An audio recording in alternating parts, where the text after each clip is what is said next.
Hi, this is Richard Flax from Moneyfarm with a regular monthly update. It's been a strong start to the year for financial assets, and we wanted to explore that in a bit more detail. Markets have rallied in the first few weeks of the year. We think there are a few reasons behind this. First, we've got slowing inflation, at least in the US and the Eurozone. And it's worth highlighting that energy prices have declined recently, a combination of warm weather and better supply of natural gas in Europe. A few months ago, there were fears of energy rationing this winter. Happily, so far, we haven't seen that. Second, we've got China's reopening, and that's an important support for global growth, we think. Third, we see decent macro data in developed markets, suggesting that those economies are doing relatively well in the face of higher interest rates, at least so far.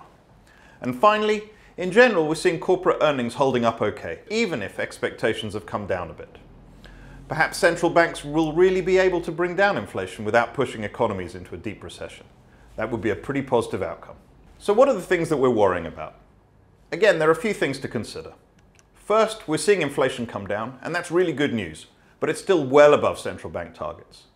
One fear would be that inflation slows to a level above the 2% target that central banks have traditionally used, and then remains quite sticky.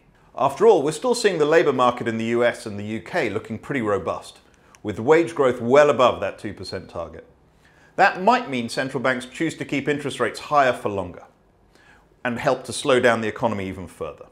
Our second concern is that we might be opening the champagne a little too soon. Higher interest rates don't act immediately. It takes time for households and businesses to really feel their impact.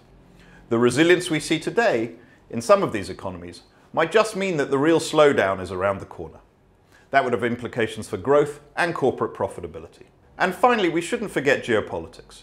There's still a war going on, even if energy markets have adapted rather better than we might have feared a few months ago. So where does this all leave us?